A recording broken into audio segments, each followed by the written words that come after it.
പ്രലോഭനങ്ങളിൽ അകപ്പെടാതിരിക്കുവാൻ ഉണർന്നിരുന്ന് പ്രാർത്ഥിക്കുവാൻ എന്ന ഈശോയുടെ വചനം അക്ഷരാർത്ഥത്തിൽ പാലിച്ചുകൊണ്ട് നാം ഓരോരുത്തരും വലിയ ജാഗ്രതയോടും തീക്ഷ്ണതയോടും വെള്ളിയാഴ്ചയെ സമീപിച്ചുകൊണ്ടിരിക്കുകയാണല്ലോ. ദൈവസ്നേഹത്തിൻ്റെ ആഴങ്ങൾ ധ്യാനിക്കപ്പെടുവാൻ പോകുന്ന വെള്ളിയാഴ്ചയ്ക്ക് മുന്നോടിയായി നോമ്പുകാലം 5-ാം ആഴ്ചയുടെ അവസാന ദിനമായ ഇന്ന് നാം ധ്യാനിക്കുന്നതും സ്നേഹത്തെക്കുറിച്ച് തന്നെയാണ്. പാപത്തിൻ്റെ കനപ്പെട്ട ഭാരം ദൈവത്തിൻ്റെ സിംഹാസനത്തിന് മുമ്പാകെ നമ്മുടെ പ്രാർത്ഥനകൾക്ക് തടസ്സം സൃഷ്ടിക്കുകയില്ലേ? നോമ്പുകാലത്ത് നമ്മുടെ ഒരു ചിന്ത വളരെ നല്ലതാണ്. എന്താണ് യഥാർത്ഥത്തിൽ പാപം? ദൈവസ്നേഹത്തിൻ്റെ ലംഘനമാണ് പാപം. മത്തായിയുടെ സുവിശേഷം 22-ാം അധ്യായം 37 മുതൽ 39 വരെയുള്ള വാക്യങ്ങൾ ദൈവകൽപ്പനകൾ ഇങ്ങനെയാണല്ലോ സംഗ്രഹിച്ചിരിക്കുന്നത്. നിന്റെ ദൈവമായ കർത്താവിനെ പൂർണ്ണ ഹൃദയത്തോടും പൂർണ്ണ ആത്മാവോടും പൂർണ്ണ മനസ്സോടും കൂടെ സ്നേഹിക്കുക, നിന്നെപ്പോലെ നിന്റെ അയൽക്കാരനെയും സ്നേഹിക്കുക.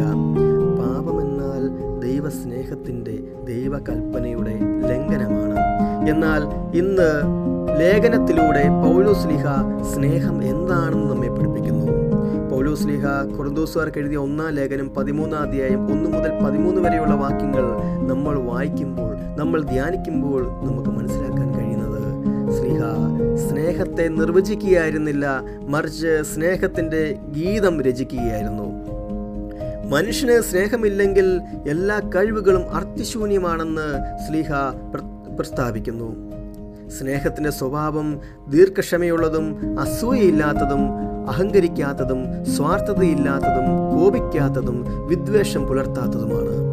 വിശ്വാസം, പ്രത്യാശ, സ്നേഹം ഇവ മൂന്നും എന്നേക്ക് നിലനിൽക്കുന്നുവെന്ന് പൗലോസ്ലീഹ പറയുമ്പോൾ തന്നെയും സ്നേഹത്തിന് ഒരു പടി ഉയരത്തിൽ വില കൽപ്പിക്കുകയാണ് പൗലോസ്ലീഹ. പ്രിയപ്പെട്ടവരെ, ഇത്രമേൽ കലർപ്പില്ലാത്ത സംശുദ്ധമായ സ്നേഹം നമുക്ക് കാണാൻ കഴിയുന്നത് പരിശുദ്ധ ത്രിത്വത്തിലല്ലേ? അതുകൊണ്ടാണ് ദൈവം സ്നേഹമാണെന്ന് യോഹന്നാൻ ശ്ലീഹ പഠിപ്പിക്കുന്നത്. യോഹന്നാൻ ശ്ലീഹ എഴുതിയ 1-ാം ലേഖനം 4-ാം അധ്യായം 8-ാം വാക്യം ഇങ്ങനെ നമുക്ക് വായിക്കാൻ സാധിക്കും: സ്നേഹിക്കാത്തവൻ ദൈവത്തെ അറിഞ്ഞിട്ടില്ല, കാരണം ദൈവം സ്നേഹമാണ്. സ്നേഹിക്കാത്തവൻ ദൈവത്തെ അറിഞ്ഞിട്ടില്ല, കാരണം ദൈവം സ്നേഹമാണ്. നമ്മൾ ഓരോ മനുഷ്യജീവനും വ്യക്തിപരമായി സ്നേഹിക്കുകയും സ്നേഹിക്കപ്പെടുകയും ചെയ്യപ്പെടേണ്ടതിന് ദൈവം സ്ഥാപിച്ച സംവിധാനമാണല്ലോ കുടുംബം. തൃത്വത്തിലെ എന്ന പോലെ സ്നേഹത്തിലും ഐക്യത്തിലും ദമ്പതികൾ വിവാഹത്തിൽ ഒന്നായി മാറുന്നു. ഈശോയെ പരീക്ഷിക്കുവാൻ ഫരിസേയർ മോശയുടെ നിയമത്തെ മുൻനിർത്തി ഒരുവൻ തൻ്റെ ഭാര്യയെ ഉപേക്ഷിക്കുന്നത് നിയമാനുസൃതമാണോ എന്ന ചോദ്യത്തിലൂടെയാണ് ഇന്നത്തെ സുവിശേഷ ഭാഗം പുരോഗമിക്കുന്നത്. ഈശോ അവരുടെ ഹൃദയകാഠിന്യത്തെ വിമർശിച്ചുകൊണ്ട് മനോഹരമായി ഉത്തരം നൽകുന്നുണ്ട്. വിവാഹം ദൈവം യോജിപ്പിച്ചതാണ്, അത് മനുഷ്യൻ വേർപെടുത്താതിരിക്കട്ടെ. നോമ്പുകാലത്ത് പ്രാർത്ഥനയിൽ ജാഗ്രതയോടെ നാം മുന്നേറുമ്പോൾ ദൈവത്തിൻ്റെ സ്വഭാവമായ സ്നേഹം നമുക്ക് പരിശീലിക്കാം. നമ്മുടെ കുടുംബങ്ങളിൽ പരസ്പര ബഹുമാനവും പരസ്പര സ്നേഹവും വളർത്തിക്കൊണ്ട് ഈശോയുടെ ആ സ്നേഹത്തിൻ്റെ സ്വഭാവം പൗലോസ്ലീഹ പഠിപ്പിക്കുന്ന സ്നേഹത്തിൻ്റെ ഗീതത്തിലൂടെ നമുക്കും പരിശീലിക്കാം. പ്രിയപ്പെട്ടവരെ, വൈദികരും അൽമായരും സമർപ്പിതരും ഈ സ്നേഹം ലോകത്തിന് നൽകാൻ വേണ്ടി വിളിക്കപ്പെട്ടവരാണ്. നമ്മുടെ ക്രൈസ്തവ ജീവിതത്തിൻ്റെ പ്രത്യേകതയും ഇതുതന്നെയാണ്. ലോകത്തിന് അനന്തമായ ഈ സ്നേഹം നൽകുക, അത് നമ്മുടെ കുടുംബങ്ങളിലാണ് പ്രകാശമാനമാകേണ്ടത്. നമുക്ക് ആത്മശോധന ചെയ്യാം. നമ്മുടെ ഹൃദയം ഈശോ ഇന്ന് ഫരിസേയരെ വിമർശിച്ചതുപോലെ കഠിനമാണോ എന്ന്.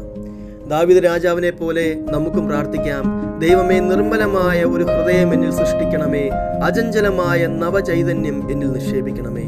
അങ്ങനെ നമ്മുടെ പ്രാർത്ഥനകൾ പാപത്തിൻ്റെ കനപ്പെട്ട ഭാരത്തെ ഭേദിച്ച് ദൈവത്തിൻ്റെ മഹിമയുടെ സിംഹാസനം മുമ്പാകെ എത്തിച്ചേരട്ടെ. പരിശുദ്ധാത്മാവിൻ്റെ നദി ഘനമായി നമ്മിൽ നിന്നും പ്രവഹിച്ച് അണപൊട്ടി ഒഴുകട്ടെ. ജീവനൊഴുകുന്ന ആത്മാവ് നിറയുമ്പോൾ പാപത്തിൻ്റെ ഭാരത്തിന് വ്യാപാര ശക്തി പ്രയോഗിക്കുവാൻ സാധിക്കുകയില്ല. ദൈവത്തിൻ്റെ വചനം നമുക്ക് നോക്കാം. എന്നിൽ വിശ്വസിക്കുന്നവന്റെ ഹൃദയത്തിൽ നിന്ന് വിശുദ്ധ ലിഖിതം പ്രസ്താവിക്കുന്നത് പോലെ ജീവജലത്തിൻ്റെ അരൂപികൾ ഒഴുകും.